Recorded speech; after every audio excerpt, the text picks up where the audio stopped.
Was Hatshepsut a dull inbred or a sex bomb? We'll never know, but she plastered the wall of a defunct water distribution center. Toot toot, hey, beep beep. Toot toot, hey, beep beep. Toot toot, hey, beep beep. Toot toot, hey, beep beep.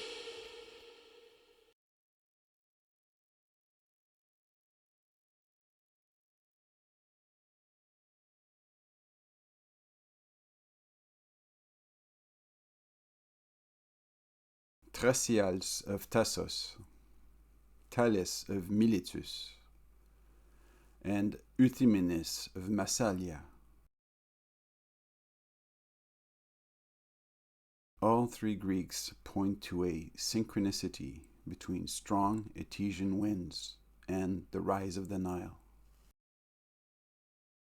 My superdew theory particularly aligns with Thracialces of Tassos, who wrote that the Etesian winds carried the substance of the flood. He did not realize the Etesian winds were humid air condensed on cool high rock at night. The sea was lower, so the heights were colder at night. He did not realize the nightly humid wind contact with cool continental rock turned that massive moisture into the Nile itself. By the time the three Greeks were observing the Nile, they were living in the dry post-2000 BC world. They saw the synchronicity of the Etesian wind and the rise of the Nile, but the massive moisture content I described had already diminished. They were seeing a ghost of the older, more powerful system. The Etesian winds were a conveyor belt of moisture, moving high-density moisture. When that warm, saturated Mediterranean air hit the cool rock continent at night, including Red Sea Hills, Fayum Ridge, and massifs of Ethiopia, the temperature drop is immediate. This is orographic condensation on a continental scale. At night, as the rock loses heat rapidly, the contact between the humid air and the cold stone creates a massive, sustained dew, liquefied directly onto the landscape. I call it super dew.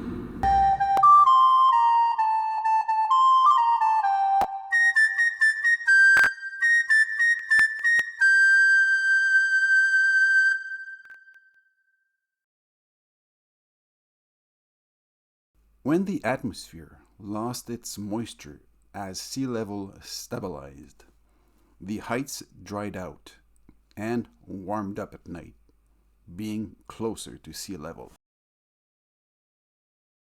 The sea was lower. The extra water was held in the air and on land. When this hit the African continent, where nighttime temperature dropped in the high plateaus, it created a massive heat exchange. Modern science focuses on rain. My superdew focuses on surface level condensation. The cool rock of eastern and western plateaus and the Ethiopian highlands acted like the outside of a cold glass on a hot day, pulling water directly out of the wind.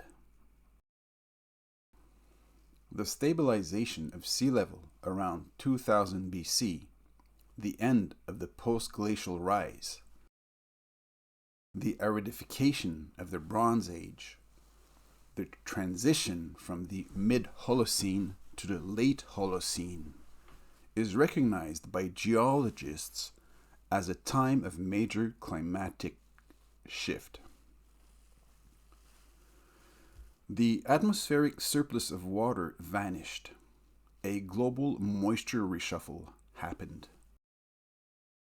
This period matches a severe aridification that led to the collapse of the Old Kingdom in Egypt and the Akkadian Empire.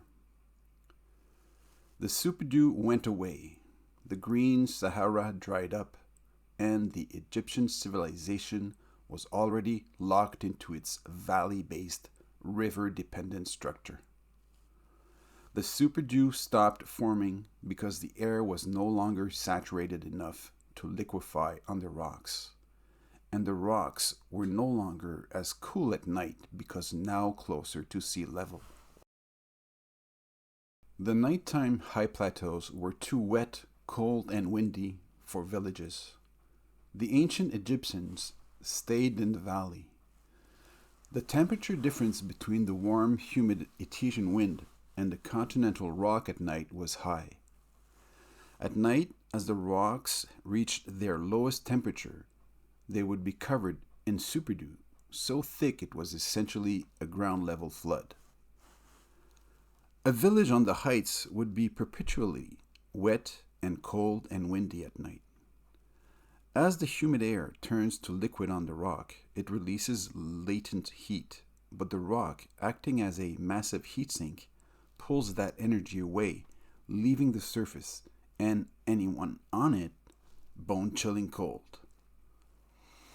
The valley offered the only place to live, away from superdew, wet and cold and windy nighttime conditions. The Nile itself and the wet mud of the valley floor held on to the day's heat much longer than the cool rock of the heights. While the heights were busy liquefying the humid air, the valley was the drain. The people stayed where the water ended up, rather than where it was being made.